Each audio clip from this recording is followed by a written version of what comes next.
Sa pagkakataon pong ito, pakinggan po natin ang mensahe ng ating punong lungsod ng Pasig. Mga kasama, palakpakan po natin Mayor Vico Soto. Maraming salamat, magandang umaga sa inyong lahat. Para tayo na sa radio show ngayong umaga, no?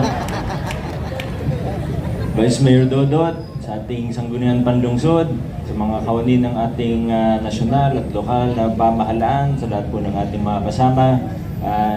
Siyempre, unahin na rin natin ang ating mga kapulisan mula sa PNP Pasig.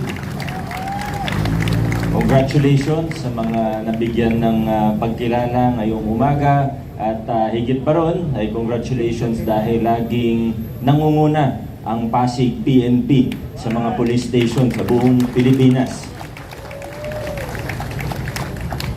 Maraming salamat po sa inyong serbisyo sa ating mga kapwa Pasigenyo. Happy Nutrition Month din po. Nasa ng mga taga-nutrition office? Mainit ba dyan? Kanina may tao sa second floor, natakot ako. Si ma'am kanina nandun eh, nawala na siya. Sana totoong tao yun, ano? Madilim-dilim pa kasi. Papasalam, nakikita ko nandito si Sir Rodel at maaring nandito rin si Sir JC at yung mga kasama natin mula sa DRMO sa pangunguna ni Sir JC at Sir Rodel. May delegasyon po tayong pumunta sa Mindanao, 3 LGU po ang pinuntahan nila at naghatid po ng tulong mula sa mga Pasigenyo. Alam po natin, nakita po natin yung malakas na lindol sa Mindanao. Masaya po tayo na kahit papano mga Pasigenyo ay nakatulong. Patuloy natin pinagdadasal ang mga nasa lanta, mga tinamaan ng lindol. At para sa kaalaman po ng lahat, ang pondo po na ito, 5 million total para sa 3 LGU, ay galing po sa ating Disaster Risk Reduction and Management QRF o Quick Response Fund. So ito pong Quick Response Fund ay ginagamit talaga para sa gantong mga pagkakataon.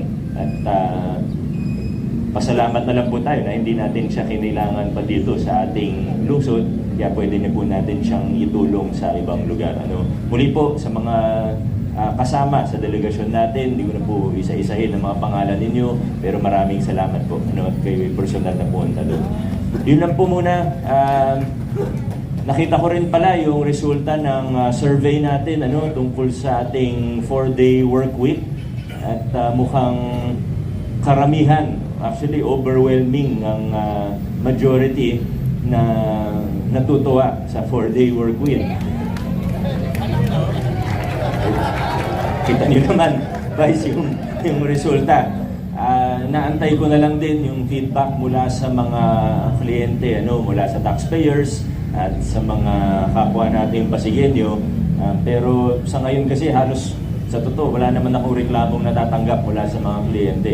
At yung mga opisina naman na talagang kailangan manatiling bukas kahit Biyernes, kahit weekend pa nga, ay nananatili naman bukas. Halimbawa, LCR sa death registration, kahit Friday, nandyan po sila. Kasi hindi mo naman pwede i-timing kung kailan ka mamamatayan.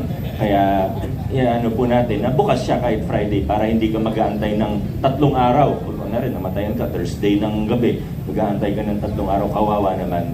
So, yung mga kailangan manatiling bukas ay bukas naman. Yung mga hindi kailangan na kaya naman ng 4 days, extended hours na lang doon sa 4 days, 10 hours a day nga pag 4 days, para buo pa rin yung 40 hours natin ng serbisyo sa isang linggo, ay ganun po. So sa ngayon, mananatili po ang ating 4-day work week, siguro kahit konti pa, nakakatulong din naman talaga para makatipid tayo sa kuryente, pati sa gasolina. Kaya nakikita natin yung positive effects, pati na rin sa mental health ng ating mga kasama na kawani. So, yun po. Okay naman po sa inyo yun, Parang mas pabor sa karamihan. So, yun po. Maraming salamat sa ating lahat. Adjourn na po tayo.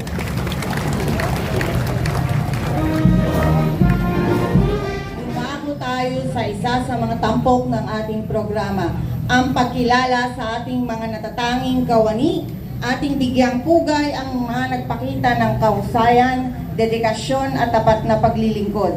Ang kanilang mga nagawa ay nagbigay ng karangalan sa Pasig City Police Station. Sa puntong ito, maaari po ba nating hilingin ang ating kagalang-galang Mayor Vico Soto kasama ang mga lokal na opisyal ng lungsod Pasig? May we request also our Chief of Police, Police Colonel Hendrix B. Mangaldan upang igawad ang mga sertipiko. Pagbasa ng CP ng pagkilala, Certificate of Commendation is hereby presented to Police Captain Catalino Q. Guzman Jr., Acting Commander Substation 2, for the successful arrest of the top one most wanted person, regional level, for murder criminal case number 28466 on June 10, 2026, along Block 35, Kenneth Road, Barangay Pinagbuatan, Pasig City. It is my distinct pride to commend your exemplary performance in achieving the Pasig City Police Station's mission of public service. Your commitment to duty is worth emulating. Congratulations and keep up the excellent work. Given this 29th day of June 2026 at the temporary City Hall, Eulogio Amang Rodriguez Avenue, Barangay Rosario, Pasig City. Signed, Honorable Victor Regis and Soto, Pasig City Mayor.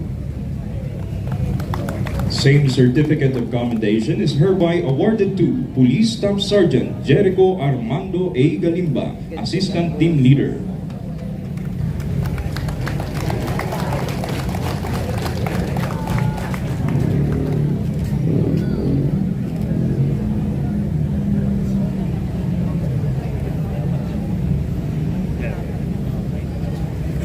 Same certificate of commendation is hereby awarded to Patrolman Dionisio L. Valera Jr., Arresting Officer.